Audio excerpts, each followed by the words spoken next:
Okay, greetings. Welcome back to Racial and Ethnic Minorities. Um, we will be talking about this week the voices, souls of Black folk, as well as souls of white folk. And also, we will be discussing Joe Fagan's Racist America. So I hope that you were able to navigate Canvas pretty well last week. I hope that you were able to find the different areas where you will find most of the information. So that is good. I didn't have too many people email me or come into the office hours and say that things were difficult for them to find or anything like that. So that's good. I think I only had one person want to know where the readings were. So the readings, and I talk about this where it's available on your syllabus. The readings can be found if you go to files and click files, and then you go to readings. You'll see all the readings for the semester except for one, the one that I wrote. So I still have to upload that, but all of the readings for the rest of the semester are already there. So feel free to engage. So this week you will have assignments. You have an assignment, and you also have a discussion to complete this week. Make sure that you complete it by Friday, this Friday. Again, everything is uploaded on Mondays, and then you have all week, and then it is available on Friday. The difference with this week is that Monday is a holiday, January. We are observing Dr. King and Dr. King's Day and his contribution to society, his leadership among many other people's leadership, him and many others' leadership in the civil rights movement, as well as a lot of the other things that Dr. King contributed to our society in helping us get to a place where we are today. I don't know if he would necessarily be completely happy with where we are today, but there has been some progress in some ways. And so there must be some acknowledgement of that. So that is something that we celebrate on Monday. And then throughout the rest of the week, you can look at your Canvas, and you can see the videos as well as the assignment, discussion, etc. But this will be available on Monday, so you can look at it if you like, or if you want to wait until Tuesday or whatever day of the week that you engage with this class, you can. So I think that's it. If you have any questions, always shoot me an email, inbox, and I'll be more than happy to answer your questions. Also keep in mind that I answer emails, I answer inbox requests, usually around the time of when I have office hours. So that's usually when you'll get responses to those emails and those messages. All right, so with that being said, we will first start with W.E.B. Du Bois's Souls of Black Folk.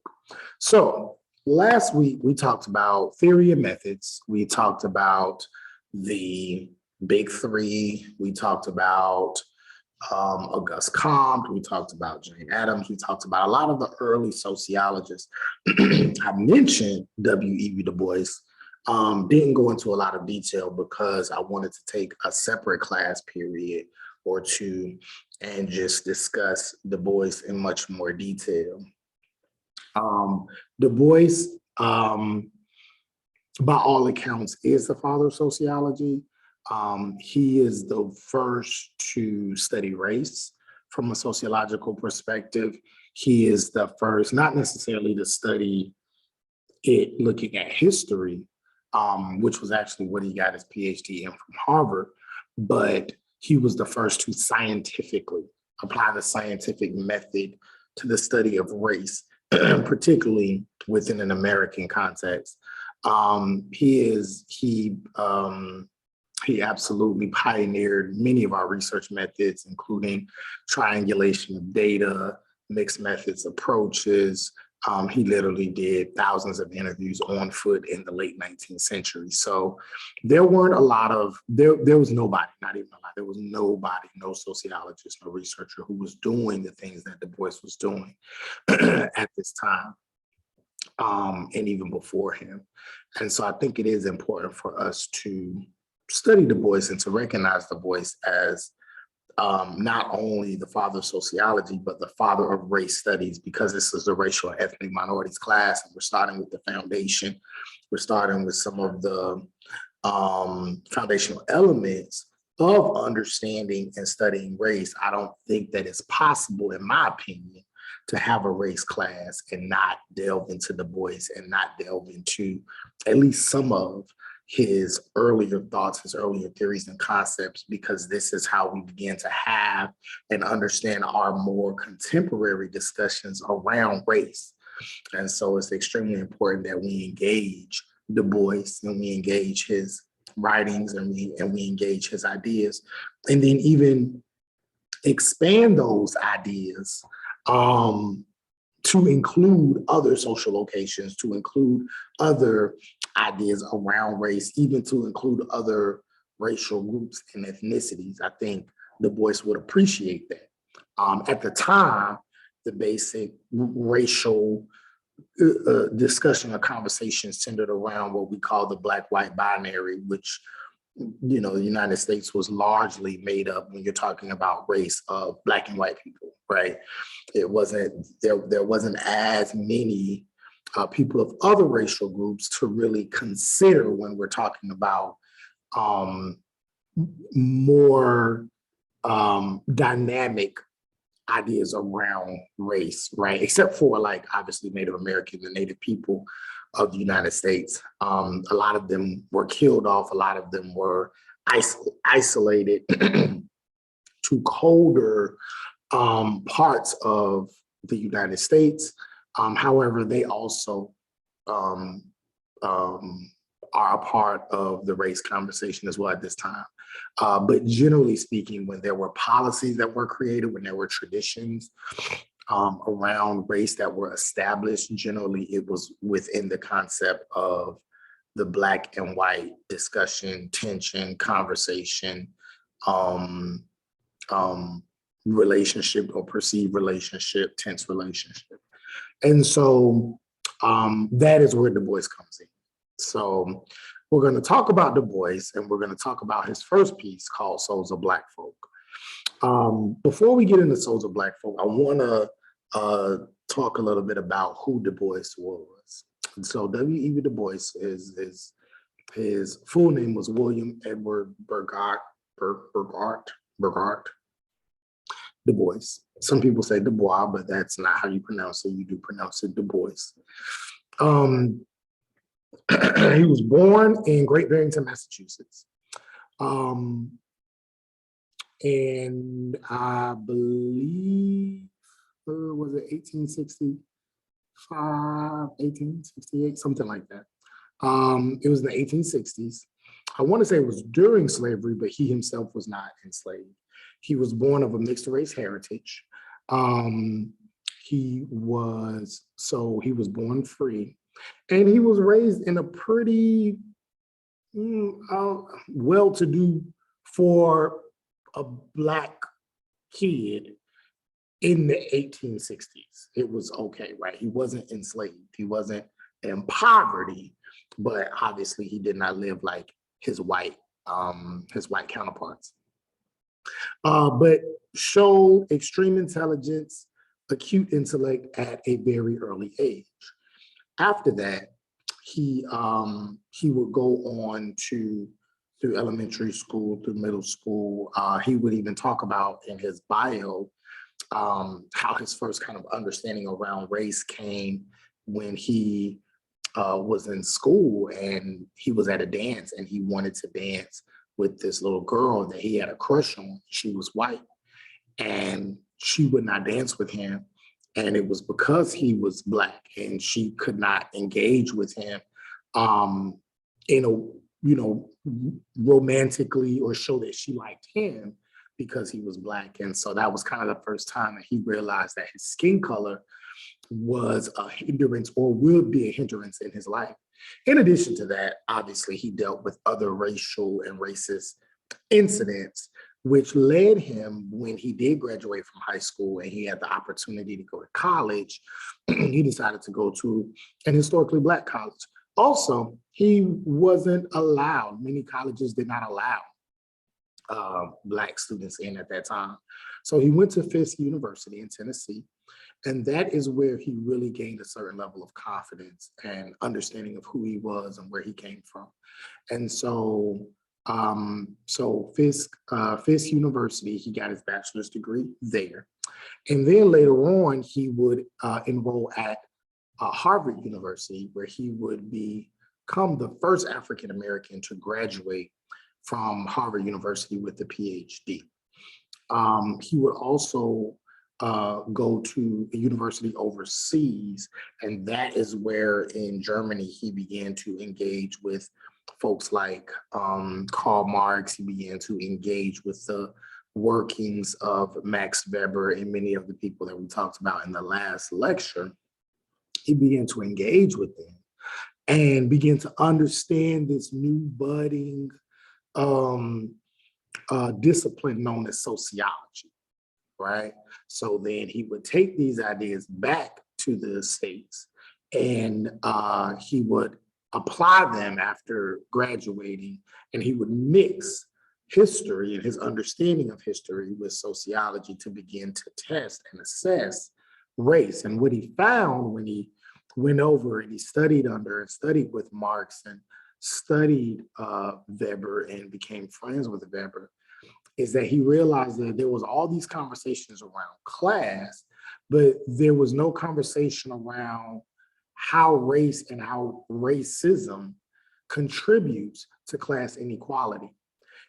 He will go on to expound on this notion of the proletarianization of a race, in which he says that essentially within the US context, there is an entire race that is forced to be the proletariat, that is forced to be the working class. And this is done through the politicization of race. This is done through the creation of race as a social construct.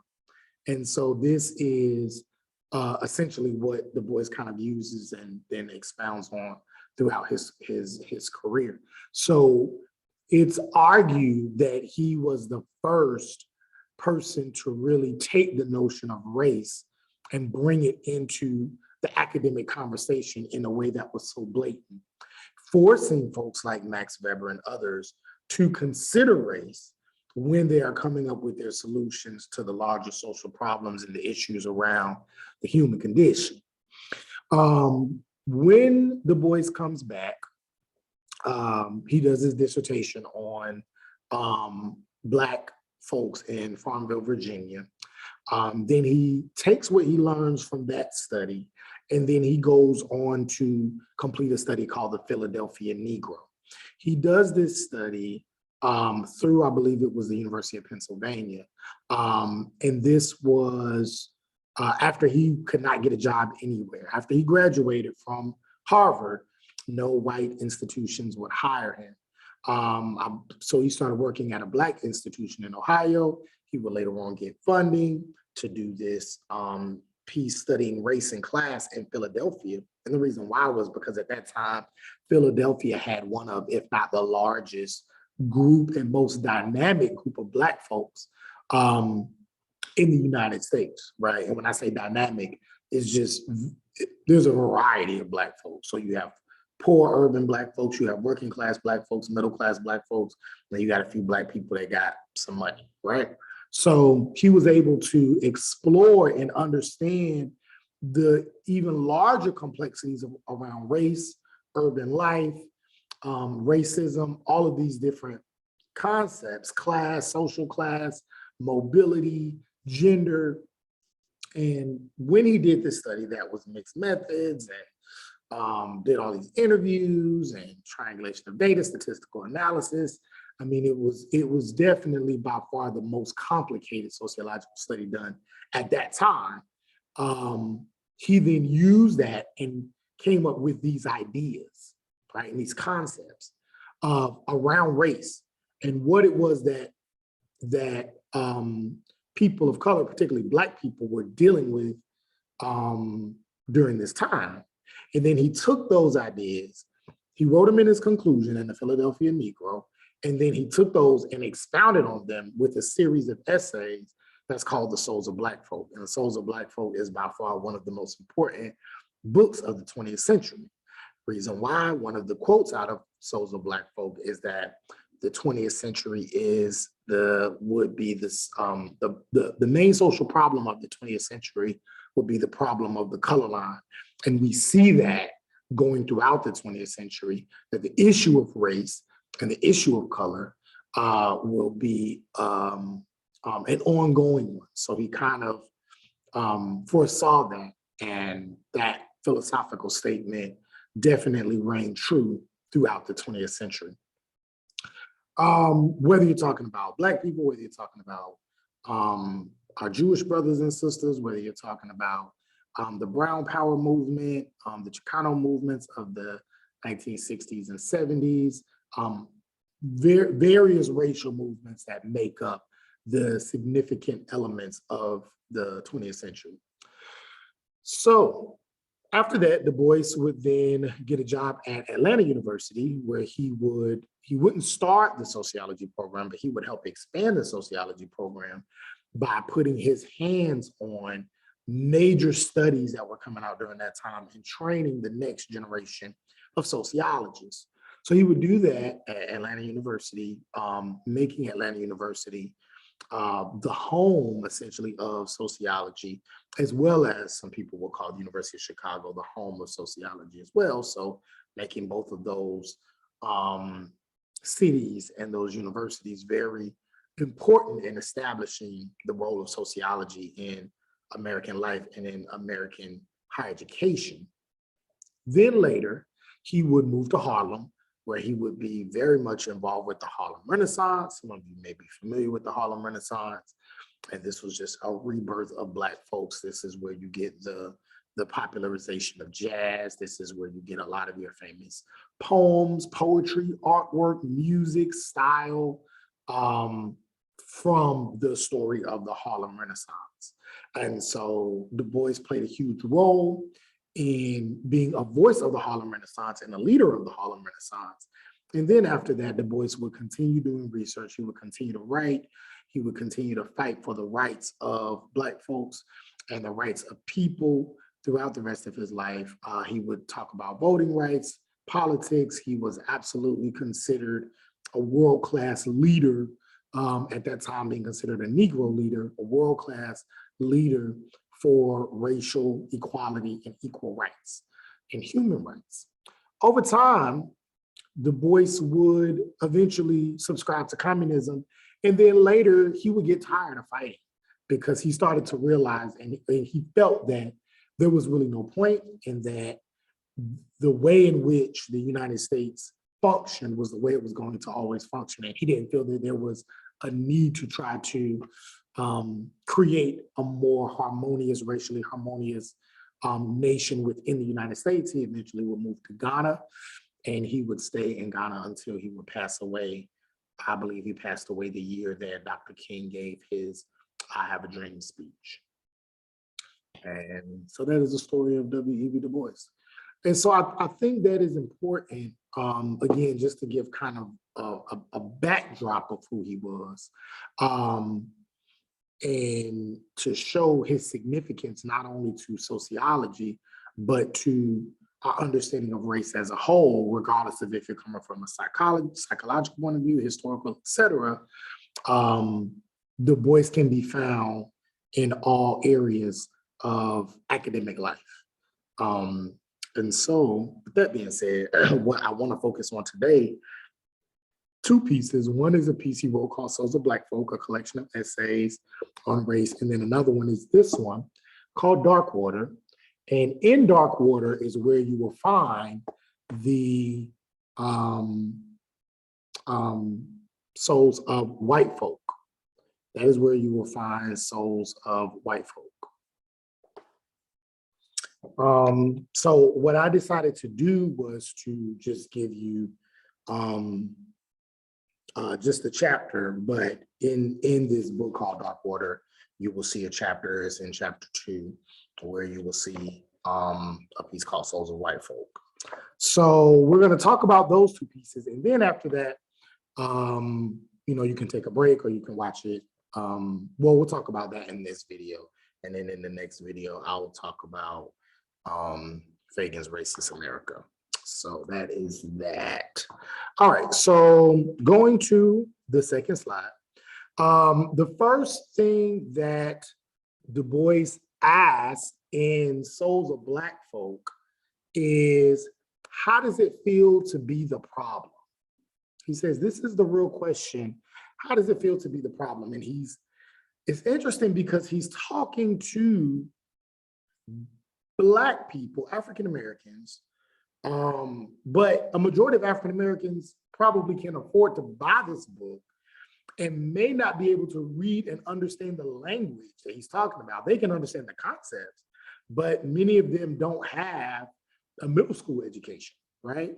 At the very least, a high school graduation, and he's, using Harvard academic language. So is he really talking to Black people?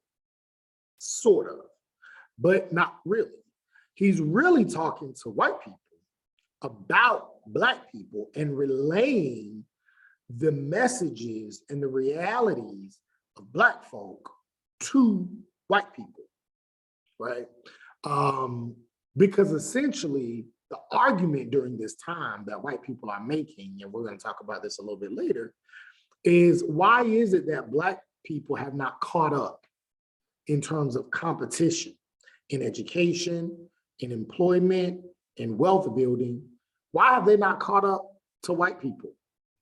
Why is it taking them so long? Yes, we can understand because of slavery, why there would be those barriers, but Souls of Black Folk was published in 1903.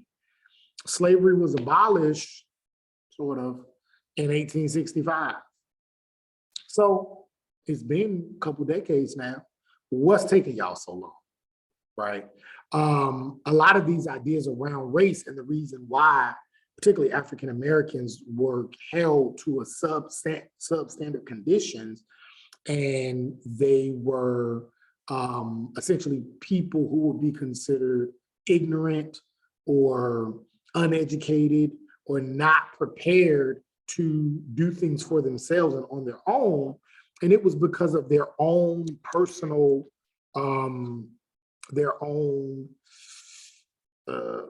personal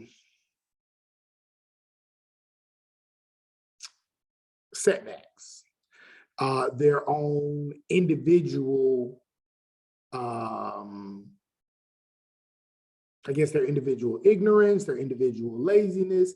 They consider the issue of race a trouble, not an issue. And we talked about that last in one of the previous videos. And so it was Du Bois who's now questioning this. Okay, well, let's ask them, how does it feel to be a problem? If they are the ones that are considered to be problems in our society, let's see where the problem really lies. So he asked them, how does it feel to be the problem? And then he says, and the question that they're asking themselves, and they're asking God, why did God make me an outcast? Why am I a stranger in my own house? What do you think that question means coming from African Americans, coming from Black people in the early 20th century? Why did God make me an outcast, a stranger in my own house? I want you to take some time and think about that. You can pause the video here. And then coming back, one can say that maybe African Americans, Black people are feeling like, many of us have been here since the creation of this country. Many of our grandfathers and grandmothers contributed to, or maybe even fought or participated in some way in the Revolutionary War since the birth of this country. and absolutely the Civil War. So we've been here. In fact, this country was built on our backs. The White House, we built. These big universities in the South, we built. These highways were built and are still being built by us, by people that look like us. If you look at the chain gangs, if you look at the history, there's a Slavery by Another Name, the documentary. Later on, we're going to read the new Jim Crow. Slave labor, prison labor, which is very much racialized, is used to build the highways, to build prisons, to build roads, to create and maintain the infrastructure of the United States. So Black folks at this time are saying, but we don't even feel like we belong. When we see the flag doesn't feel like us. I know it's supposed to, but it doesn't mean the same thing to us that it does to you. We feel like strangers in a house that we build. God, why am I an outcast? Why am I the one that's cast away? Why am I the one who the laws don't apply to? And so these are the questions that Du Bois is saying Black folks are asking themselves and are asking God after he's done this very extensive study. I think it was like a 2-year study in Philadelphia. And one of the things he finds is this notion that Black folks have what is called a veil. And he talks about it on page 38, a veil, which he says they have this perspective that the world yields him no true self-consciousness, but only lets him see himself through the revelation of the other world. What does that mean to you? And when we look at it, we see that this notion of a veil means that, according to Du Bois in his studies, Black people at that time, he's feeling like don't really have an understanding of who they are, because the way in which they interact with white folks, the way in which they interact with each other is always based on the way that white folks see them.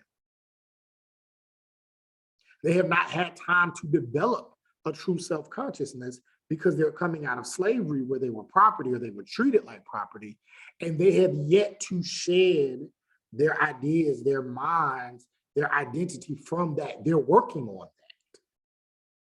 But it's difficult to do when they are in chains. And then it's difficult to do when the physical chains are off, but the socio-political chains are still on. They still can't go to the same schools. They still can't vote. They still can't marry whoever they would like to marry. They still can't build wealth. They still don't have the same access to jobs. They still don't get paid the same. So many barriers that are keeping them in chains. So because of that, they cannot necessarily see themselves in a way that works for them. They cannot build up their own true identity because they always have to think about, what does white America, what do white folks see when they see me, and how do I navigate that? Because that I have to do out of survival. To create my own identity is a privilege. The fact that white people in the United States and US citizens have been able to take certain ideas, culture, music, language, self, and create a self, an American identity, is a privilege. But if you are always in survival mode, you don't always have that privilege of creating your own identity. So this is what Du Bois argues, right? And to bring it closer to home, one way to think about it is using this scenario. If it's raining outside, and you have to walk somewhere. So you decide that you want to get something to cover your head. Some people, if you don't have an umbrella, you may go in your closet and you may find a hoodie. You may take that hoodie and you'll put the hoodie on, and then you'll go outside and you'll walk. If you're a white person, you might do that. If you're a woman, you might do that. And probably won't give it a second thought because the only thing you're thinking about is I need to cover my head so that I don't get wet. But if you're a Black male, you may go and get that hoodie. And then the first thing you think about is, wait a minute, where do I have to go? Am I going somewhere where I'm going to see people that don't look like me? When it stops raining, am I still going to have to do I still wear this hoodie or can I take it off? Because if I wear this hoodie, but I wear it on the wrong side of town, or I wear it around people that don't look like me, if I wear it around some white people, they might think something else. I may have to be careful if I wear this hoodie. Now, he may still choose to wear it, or he may not wear it, depending on his choice, but you can almost guarantee that there's something that crossed his mind. Wherein if you are a person of another racial group, maybe not. That is what Du Bois would call the veil. The fact that one group doesn't have to think about the way in which society sees them, but another group does. And they have to use that perspective to navigate and survive life. Because the decisions that they make using their veil can sometimes be the difference between life and death, depending on how the other world perceives them. And so using that and going along with that idea, we move towards what we call double consciousness. And double consciousness is what Du Bois is largely known for. Typically, if you hear people bring up Du Bois, especially in mainstream discourse, they usually bring up his notion of double consciousness. And double consciousness is said to be this way where, or the certain perspective in which people live. They are always looking at themselves through the eyes of other people. They're measuring one's soul by the tape of a world that looks on in amused contempt and pity. And so his argument after doing this research is that all Black people have this double consciousness. They always see themselves and then they see themselves through the eyes of other people. And the outside world, particularly the white world, looks on them in amusement. They're entertained by them. But then they also look at them in contempt. They feel sorry for them. Or, well, no, that's the pity part. But the contempt is they look at them as second-class citizens. They look at them as ignorant, stupid, only able to reach a certain level. People that have to be taken care of, infantile, if you will. Right? Look down on them. But in the pity, you also have a lot of white people who feel sorry. Wow, I'm glad I wasn't born Negro. I'm glad I don't have to deal with the things that they have to deal with. Not out of, can I help? But just, these are very backwards people, which is actually this notion of being a backwards people is something that Du Bois deals with, well, Alden Morris talks about Du Bois dealing with in his book, The Scholar Denied. And I think we read that later. I'm not sure if we read that later, but yes. So these are the ideas that white people have about Black people, especially during this time. And then Du Bois is saying this is how many of them are looking at themselves because this is the way that other people look at them, while also trying to formulate their own identity. And so this is the double consciousness that they have. Then he goes on to say that Black folks in America have these two identities that are constantly going back and forth with each other because they're American and a Negro. These are two very different cultures at times. Because to be American is to be proud of the country, is to be proud of the flag, is to be proud of the anthem, is to be proud of the heritage and democracy and freedom and justice. But then to be Negro is to say these things, but then also realize my particular relationship with the country or my particular history does not fall in line with everything that's being said within the American identity, within the American history books. So you are American, but you are a Negro. You are American, but the way in which people view America, life, is not necessarily consistent with your reality. So these two are always clashing with each other, to be American and to be a Negro. He says these are two souls, two thoughts, two unreconciled strivings. They're striving to create harmony within one, what he says, one dark body. And the dogged strength of Black people alone is the only thing that keeps them from literally going crazy. Their own strength, their own culture that they're creating, their faith,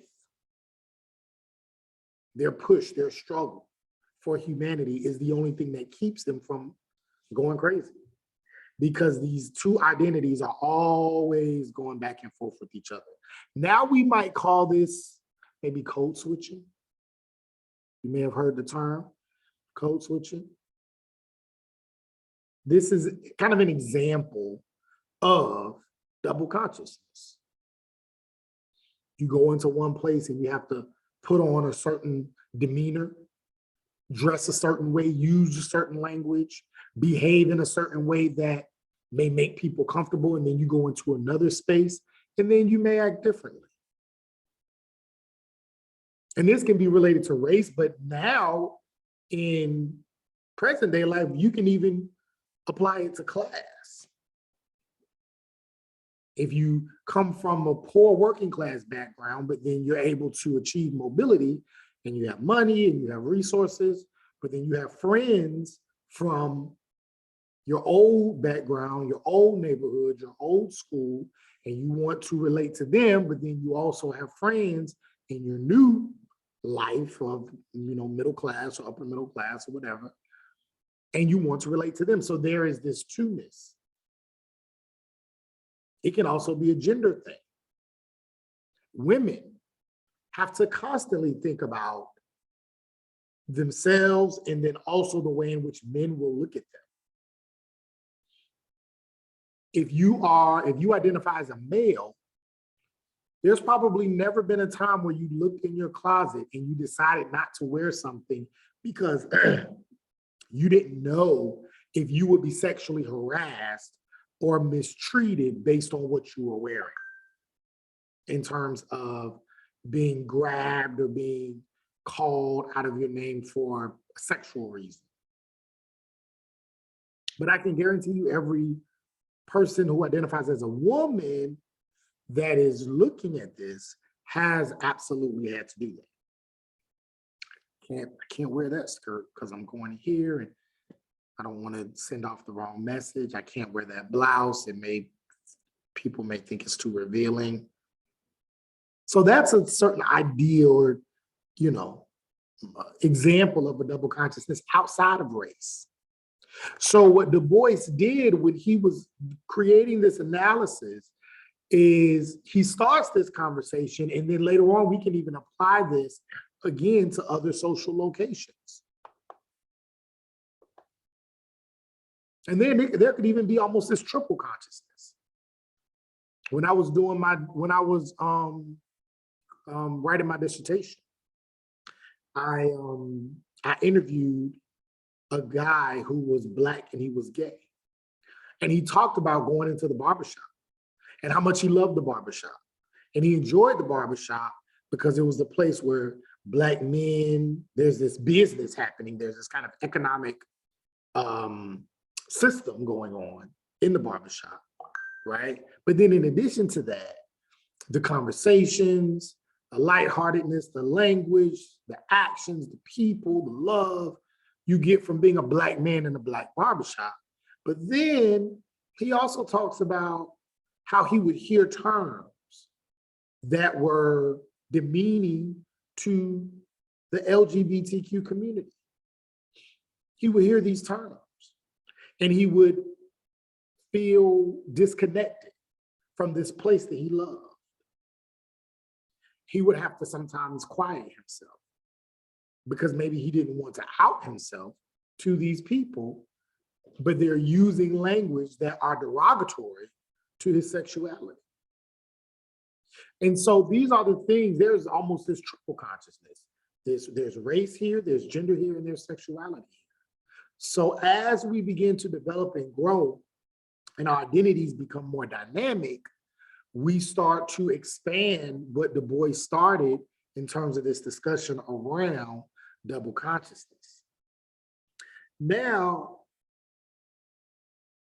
as you read further into this chapter, you see that, you can go to the next slide, Du Bois also talks about the search for freedom. Search for freedom on pages 40 and 41. So what he's saying is that Black folks aren't just sitting back and saying, woe was me, we're trying to get free, people are holding us back. No, there is this constant move and this search towards liberation, freedom, equality, justice, peace, happiness. There is this pursuit of happiness. And there's all these different avenues to which they have looked and tried to gain this pursuit of happiness, to gain this freedom that they believe is available in this country. The first thing they tried to do was vote. Du Bois says they believe that voting would be the key to equality because it was taught in the 19th century. It was believed if you could vote, then you could put somebody in office that can represent your interests and help to ensure that you can have policies and laws put in place that will protect you. And that was the thing that was said to be the element of the United States that made this country unique. Other countries, whether they were African countries, European countries, et cetera, Asian countries, did not have this democracy element, did not have this representative government. Granted, that wasn't new. Historically, there were other groups and other governments that had this, but at that time, this is what's kind of being said, that the United States was the first one to use this or to bring up this idea and apply it on a mass scale. So when Black folks became free, the first thing they did was, we got to try to vote so that we can put people in office, even if they are white, that are going to protect our interests. They're going to want our votes. So we're going to tell them, hey, make sure we have equal this, make sure we have right to education. Make sure we can start our businesses and our businesses be protected from vigilantes, the white vigilantes, the Ku Klux Klan, etc. Make sure that we're protected. They tried it, but eventually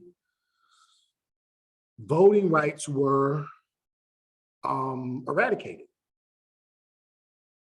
for Black men and never existed for Black women until 1965. And white women until 1990.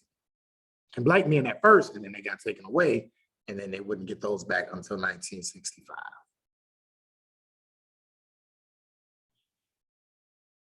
So after that, Black folks said, okay, well, we can't vote, but education. If we can get smart, if we can go to their schools, and you know what? We don't even have to go to their schools. We'll build our own schools. And then show them that we know how to contribute to the society. We know how to be innovative. We can invent. We can think. We can create. We can contribute to politics. We can contribute to the economic growth of this country. We can be a part. We're smart enough to do this if given a chance.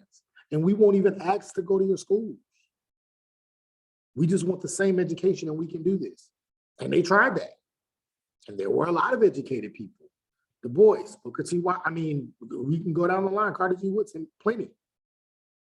But still, freedom was not found for a majority or all of Black people.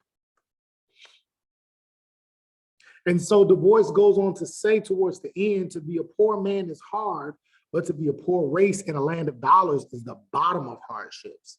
What do you think he meant by that? To be a poor man is hard, but to be a poor race in a land of dollars is the bottom of hardships. Think about that.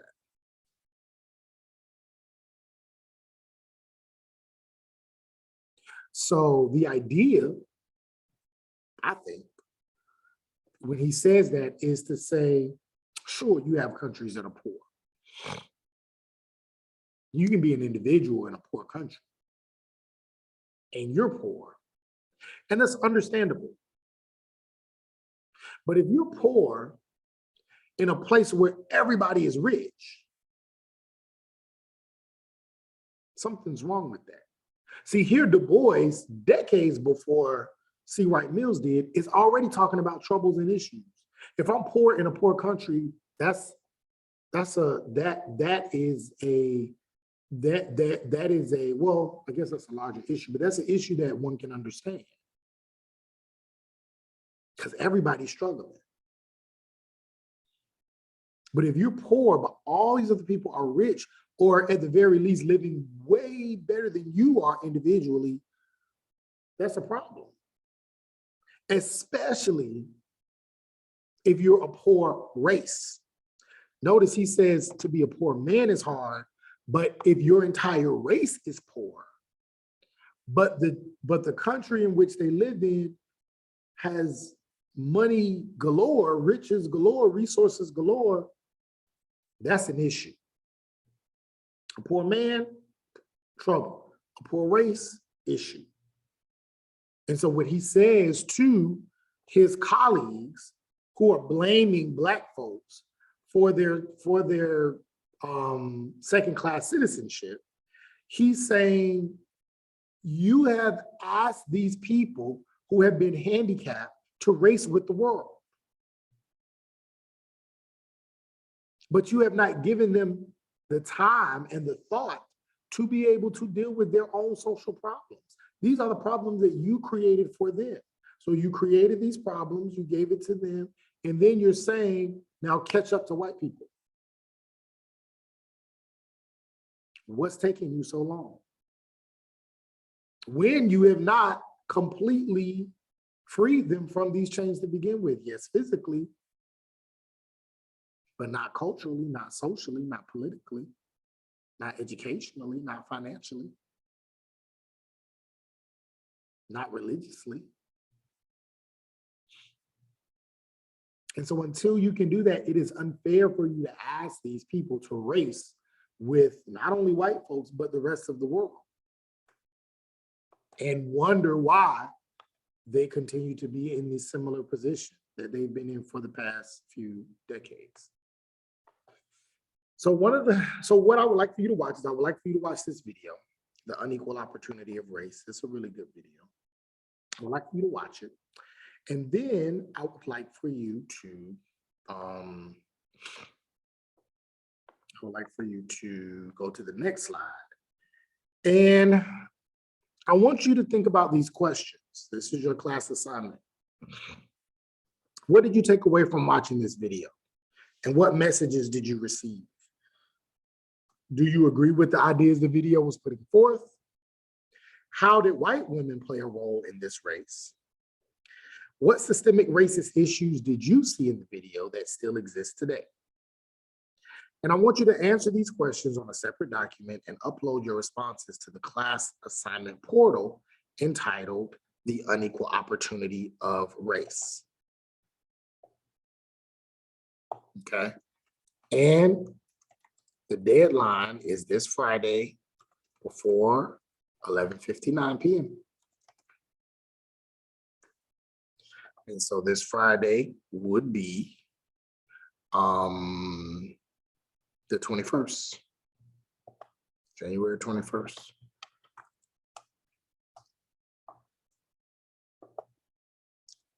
Okay, so hopefully you understand that. If you don't, feel free to reach out to me and I will do my best to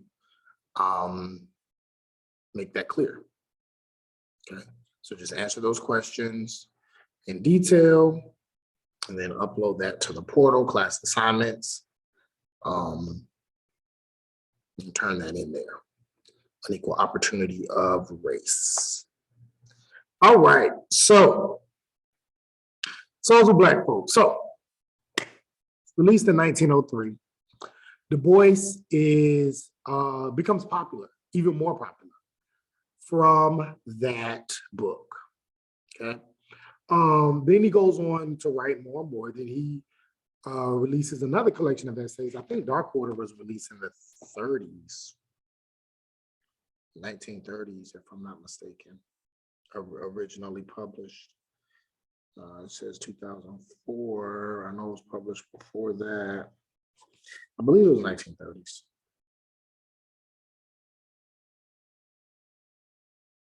Yeah, it doesn't say when it was originally published.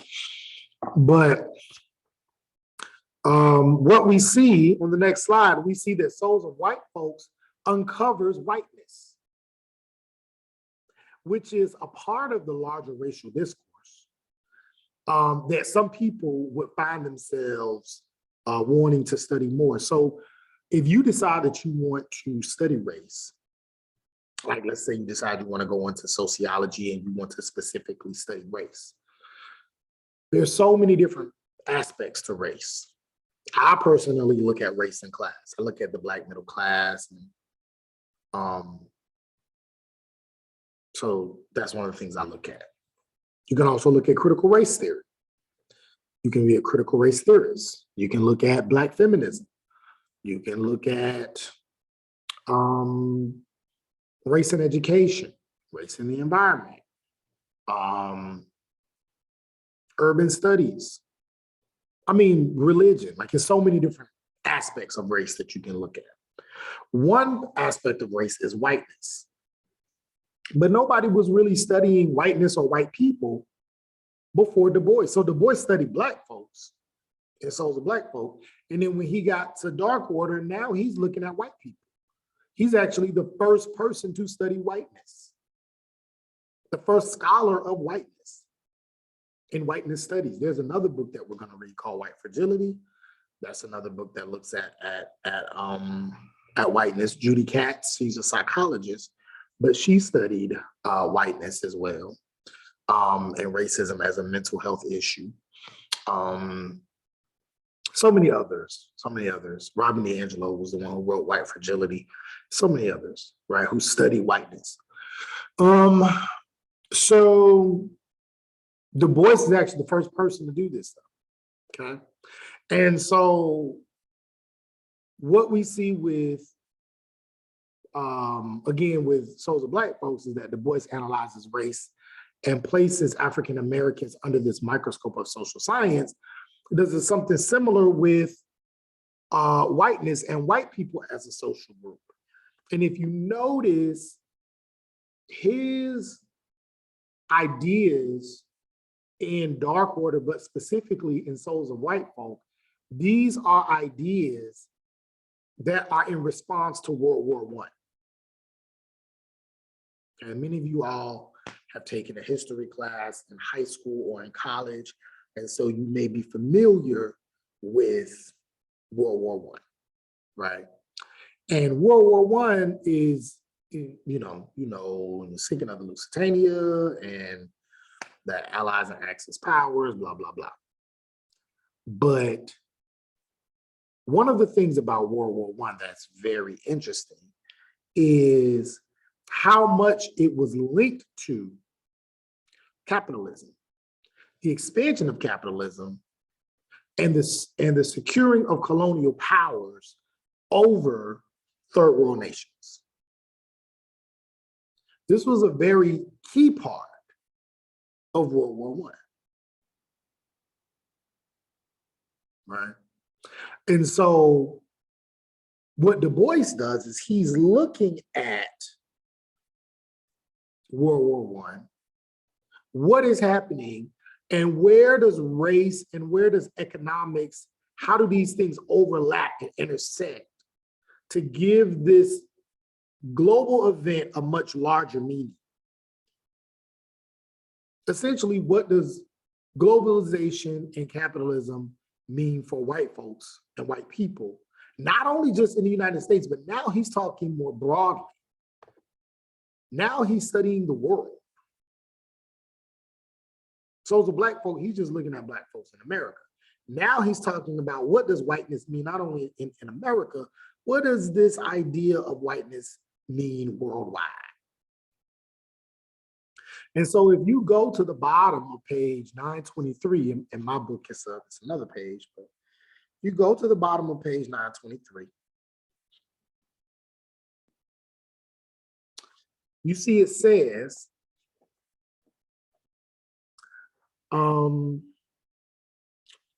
let's see. The discovery of a person, I think I'll start with, I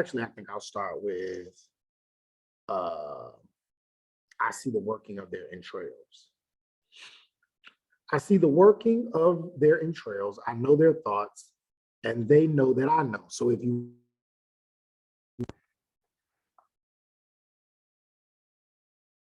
let's see, something happened to there we go. Okay. Okay, microphone on. Okay, everything's still good. All right, so go ahead and pull this up from your readings. I know their thoughts and they know that I know. This knowledge makes them now embarrassed, now furious. They deny my right to live and be and call me Miss Birth, right? So we talked about that in Souls of Black Folk. My word is to them mere bitterness and my soul pessimism. And yet as they preach and strut and shout and threaten, crouching as they clutch at rags of facts and fancies to hide their nakedness, they go twisting, flying by my tired eyes, and I see them ever stripped, ugly human. The discovery of personal whiteness among the world's people is a very modern thing. A 19th and 20th century matter indeed. The ancient world would have laughed at such a distinction.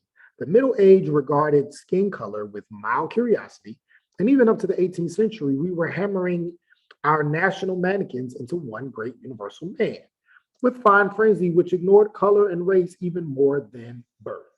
Today, we have changed all that, and the world, in a sudden emotional conversion, has discovered that it is white, and by that token, wonderful.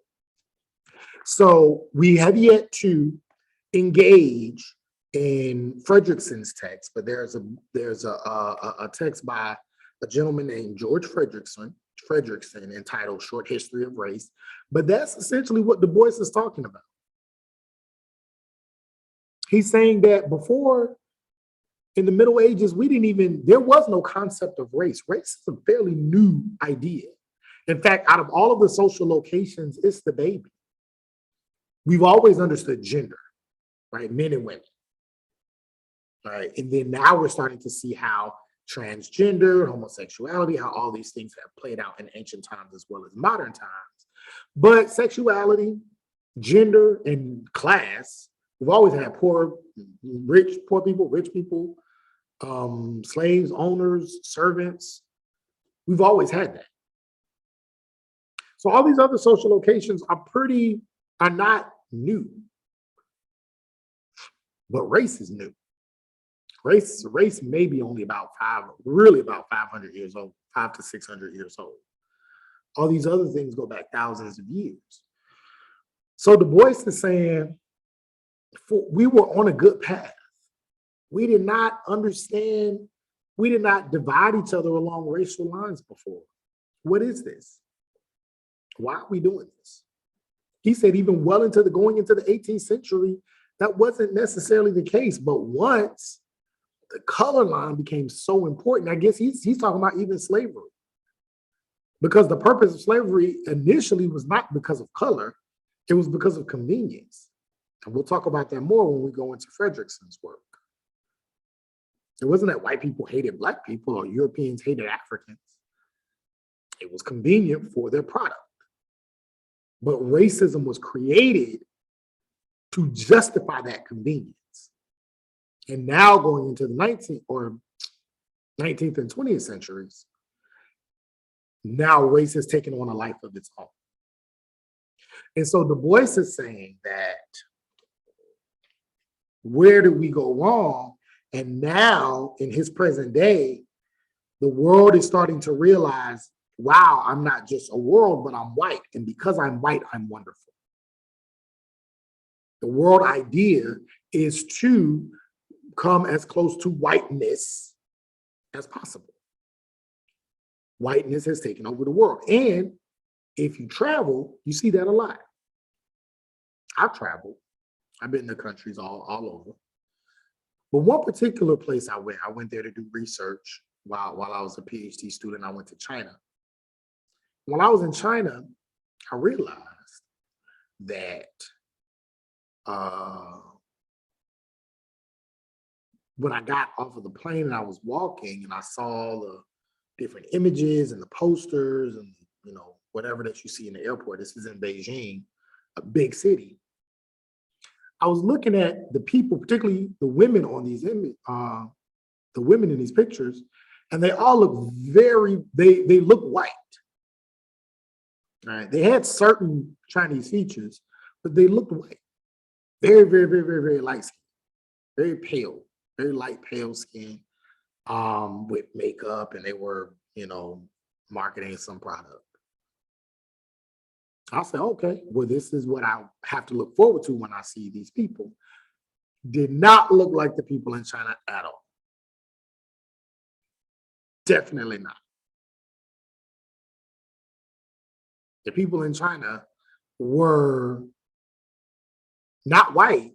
I mean, they weren't black, but they were not as white as those pictures, as those images,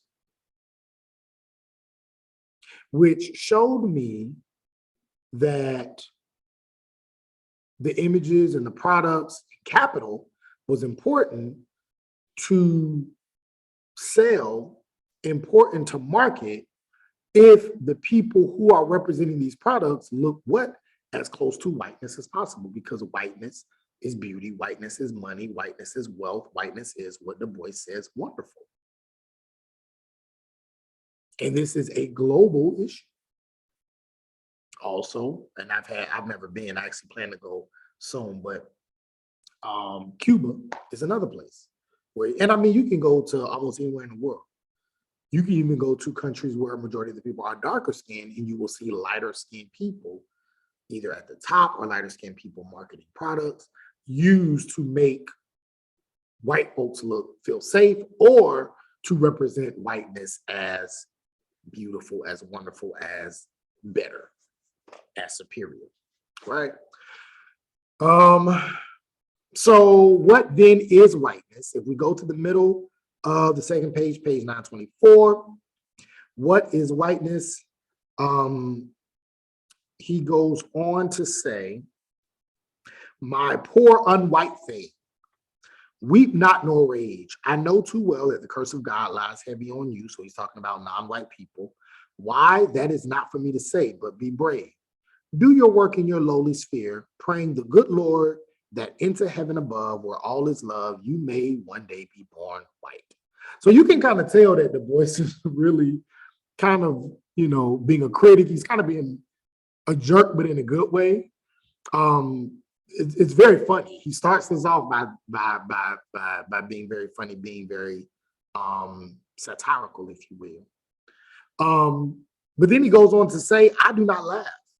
I am quite straight-faced as I ask soberly, but what on earth is whiteness, that one should so desire it? Then always, somehow, some way, silently but clearly, I am given to understand that whiteness is the ownership of the earth forever and ever. Amen. And he says forever and ever, amen, for a reason. And we're going to go there in a second. So Du Bois says that whiteness is ownership. Whiteness is capital. Race is class. Whiteness is wealth. Whiteness is capital. Whiteness is ownership. Whiteness is status. So it's not necessarily about being white. It's about how can you reach that position. Because to be white is to be on top. To be white is to be superior. That is what whiteness is. It may even transcend skin color. Right? So these are the ideas that Du Bois is playing with. Being more practical, though, yes, at this time, and many people would even say now, whiteness or white people or white ideas are still very much superior, regardless of your skin color. There is a certain level of integration into whiteness. There is a certain level of assimilation into whiteness, into white culture, into white ideas that must take place in order for a person to be able to have access to the positions and power and resources that are afforded unfairly on a large scale to white people. All right. And so these are the ideas that Du Bois is playing with when he's trying to uncover and delineate the notion of whiteness. And so and we're not going to read the whole thing. Hopefully you did that already. But if you go to the next slide, you'll see some of the themes that Du Bois is playing with. You see that whiteness is the first thing we've talked about.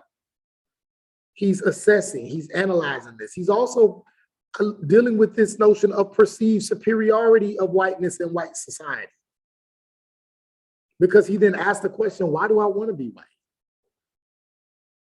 Because whiteness, again, in and of itself, may not necessarily mean race, but it may more so mean ownership. I just want to be able to have ownership.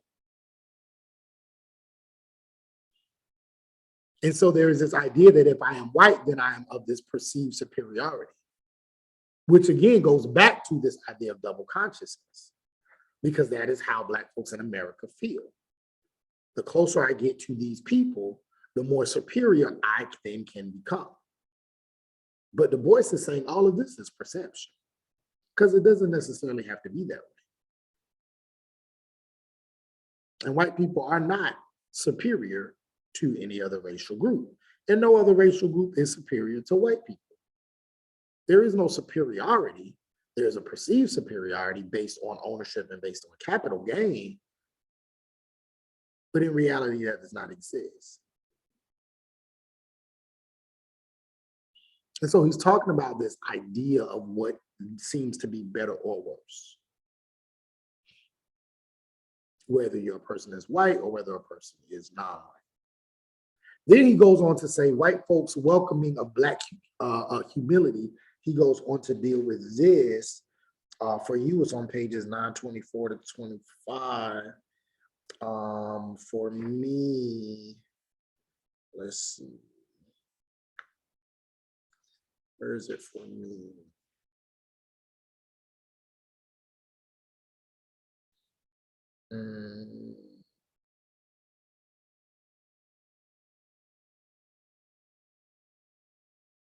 I'll make sure I'm going to the right page.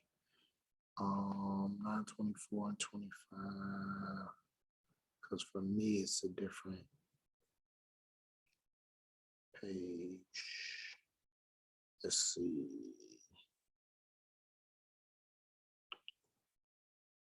Here it is. The comedy versus to tragedy. I believe that's it. Okay, yeah, here it is. The comedy, here it is at the comedy versus to tragedy. And then later on, he goes into, let's see.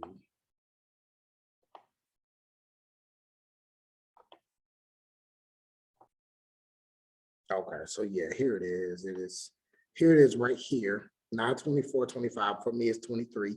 He says, here it is that the comedy verges to tragedy. The first minor note is struck, all unconsciously by those worthy souls in whom consciousness of high descent brings burning desire to spread the gift abroad, the obligation of nobility to the ignoble. Such sense of duty assumes two things: a real possession of the heritage and its frank appreciation by the humble born. So long then as humble Black folks, voluble with thanks, receive barrels of old clothes from lordly and generous whites, there is much mental peace and moral satisfaction. But when the Black man begins to dispute the white man's title to certain alleged bequests of the fathers in wage and position, authority and training.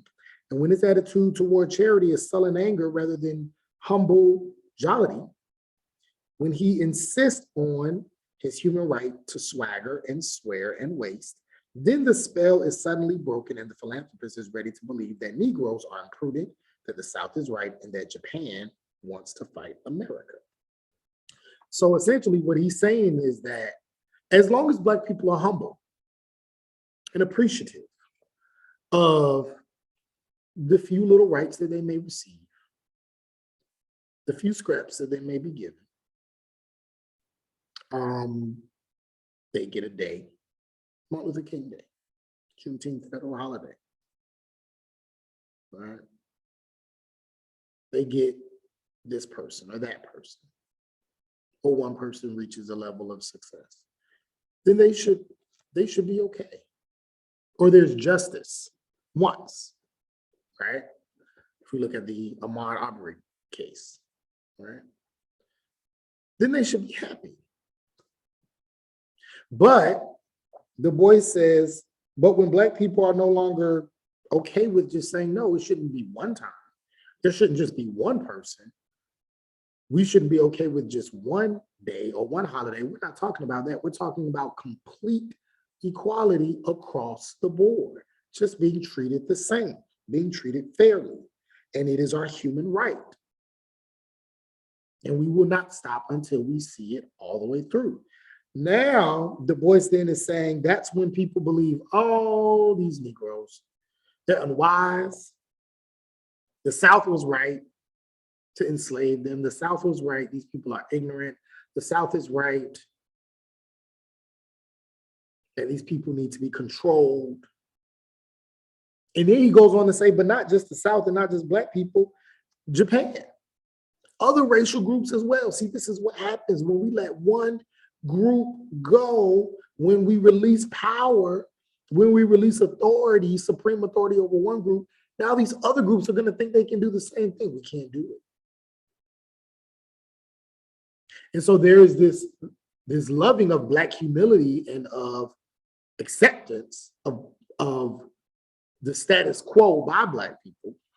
But once that's not the case, then all of these other identities and these other aspects of the discourse then become expanded to go back to what Du Bois is saying, to make Black folks look at as if they are the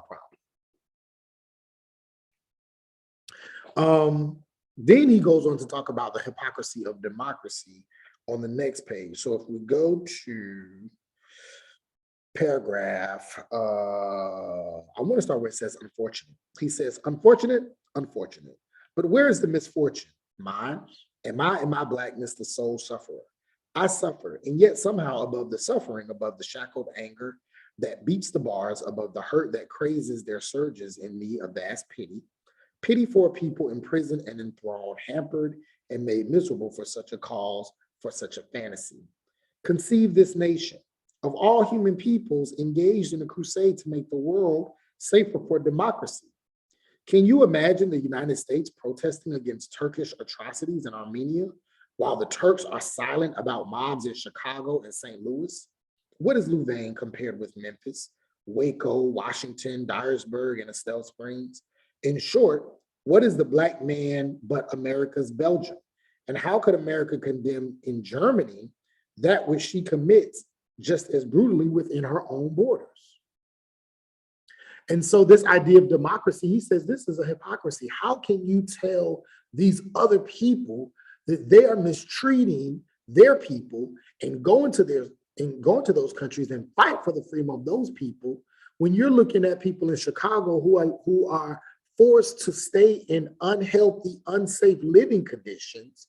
When you go down to the South and there are people who are literally living in third world, so-called third world, underdeveloped living conditions. If you were to go down South right now and go into the wrong place, make the wrong turn, you will see a family of Black folks hanging from a tree. How can you then tell Germany that they're wrong? How can you tell Japan that they're wrong? How can you tell Russia that they're wrong, or the USSR at that time, that socialism is wrong? when the democracy and the economic system that you portray proletarianizes an entire race of people, over 16 million of them. It doesn't make sense. It doesn't make sense. And these same ideas have carried on. Muhammad Ali said the same thing when he was drafted to go fight. And he said, why am I going to go fight other people of color and go kill other people of color when I can't get the same rights he said, my problem is not with the Viet Cong. My problem is not with Vietnamese people. My problem is not with South Asia. He said, my problem is with white people here at home where I'm trying to fight for my religious and my racial and my civil rights. These same ideas, these same concepts, the hypocrisy of democracy. What does democracy mean elsewhere when it can't be had here? When I went over to China, and this was during the time that President Obama was, Barack Obama was president. And I heard this gentleman speak. He was very, very old. He might have been close to 100. He looked really good though. He didn't look like he was 100, but he was close to 100. And he was speaking in Chinese, but we were listening to him. And there was somebody who was interpreting. And the group that he was talking to, it wasn't a lot of Black people. I think it might have been like 2 or 3 of us, but it was mostly Chinese people and white people in terms of the researchers and the interpreters and everything else. And so he was talking about his life and living in China and understanding the United States. And essentially what he said was, we in China love the United States and we are proud and we look to the United States because of their innovation, because of the culture, because of their freedom, their push for equality, their freedom for our people, the intelligence of a lot of their people, the wealth that they build. We learn a lot from their industries and their economics. The United States is a beautiful place. But one thing that we in China can't figure out is how is it that you can have a person there who is of a particular, who has a particular look. Right? He didn't necessarily say race, because they don't really discuss a race like that in China, because everybody is the same race, but who has this look. But then the people that look like the person who's leading your country are constantly being oppressed, or they are constantly fighting for equal rights. And so essentially what he's saying is you have this, he didn't say it like this, but this is the interpretation, is you have a Black president. You have President Obama, who's the leader of your country. He's the symbol of your country. And yet you have all these people that look like him, and this was right at the height of the Black Lives Matter movement, who are constantly asking for you to treat them like their lives matter. And he says, in China, we don't understand that, because anybody who looks like our leader automatically gets respect. They are automatically treated even higher than other people. So it doesn't make sense for us to see that. And that's something that we cannot respect about America, is the constant hypocrisies that exist between what they say and what they do. And so, and then he began to go forward. I said all that to say, to give you 3 different examples in 3 different spaces of time where this notion of the hypocrisy of democracy has been unearthed. Then he goes on to talk about hypocrisy of Christianity. So that's why it was really funny when he said souls of white folk forever and ever, or he said forever and ever, amen. Because here he is discussing how Christianity is, and we'll go right here to the top of, sorry, for you it's the bottom of page 927, for me it's the top of page 26. He says, a nation's religion is its life, and as such, white Christianity is a miserable failure. Nor would we be unfair in this criticism. We know that we too have failed as you have, and have rejected many a Buddha, even as you have denied Christ. But we acknowledge our human frailty, while you, claiming superhumanity, scoff endlessly at our shortcomings. And so he goes on to say, how can you believe in Jesus How can you teach the teachings of Jesus, but then at the same time, you treat people in the exact opposite of how the person that you're praying to would treat people? Doesn't make sense. But he says, every other group has done wrong. Muslims have done wrong, Buddhists have done wrong, Confucians have done wrong, but they acknowledge it, they say this was wrong, and then they do better. But he says, but you all still have not acknowledged that, and then you claim superhumanity and then scoff at other people's shortcomings. Doesn't make sense. Then he goes on a couple pages later, from 933 to 936, and he talks about colonization and capitalism. And you can kind of read that for yourself, because he goes very deep into now this notion of racial oppression is not just a US thing, but now we've globalized it, and then we've capitalized it by making certain countries and allowing them to have complete access over the resources, the people, the education, the religion of other countries. So if you've ever heard of the Scramble for Africa, if you ever heard of the Berlin Conference, this is the conference where literally the major European powers in the latter part of the 19th century came together, looked at Africa, and said, you take this country, you take that country, you take this country, you take that country, and broke up Africa into all these separate countries and said, we are going to now own these people and own this land. And they owned it for the next maybe 70, almost 100 years before the independence movement of the 1950s and 60s. And so essentially, and this was the spread of capitalism. This created the wealth that these European countries have today. That is why France is so wealthy. That is why Germany is so wealthy. That is why the United States is so wealthy. That's why Great Britain is so wealthy. It is because of colonization, and it is because of the misuse. Some people say capitalism, but some people, others who are pro-capitalist, would say the misuse of capitalism. And this is what Du Bois speaks to. And mixing Marx's works with his works and showing that, again, it's not just about capital, but it's also the racialization of capital and how you have now created an entire poor race of people because of the exorbitant amount of greed among another race of people. And so he ends this, going to the last page, by basically saying that the world is big enough and rich enough for more than one empowered group. All right. He goes in the last section, he says, back beyond the world and swept by these wild white faces of the awful dead, why will this soul of white folk, this modern Prometheus, hang bound by his own binding, tethered by a fable of the past? I hear his mighty cry reverberating through the world, I am white. Well and good, O Prometheus, divine thief. Is not the world wide enough for two colors? For many little shinings of the sun? Why then devour your own vitals if I answer even as proudly, I am black? So he's saying you don't have to, a person doesn't have to be white or black to have access to what the world has to offer. There's enough. There's enough resources. There's enough land. There's enough freedom for everybody to live. And your whiteness does not rise or fall by my blackness, and vice versa. But we can all have what we need on this earth, and one person does not have to be superior over another.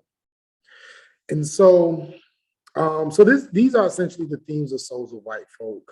I hope you enjoyed that. I hope you understood that, both the Souls of Black folk and white folk. And so your next assignment is to engage in this discussion board. And so how I want you to engage in the discussion board is laid out in your syllabus. So you go there.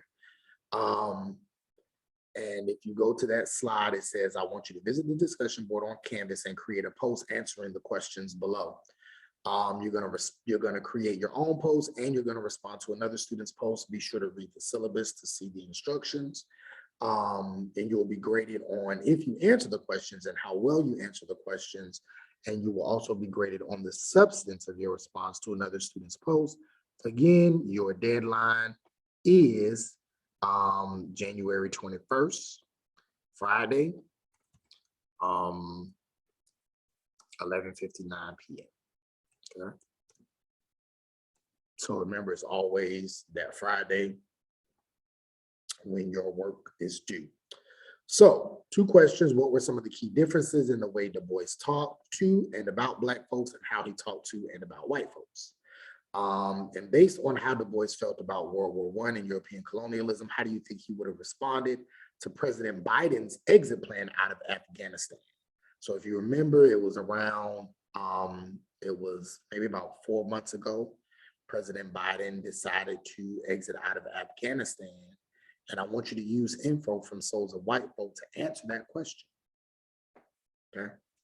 How do you think Du Bois will respond? Because that is a global issue, also a racial issue. What do you think, using some of these concepts and themes, how do you think Du Bois will break that down and help us understand that? Okay.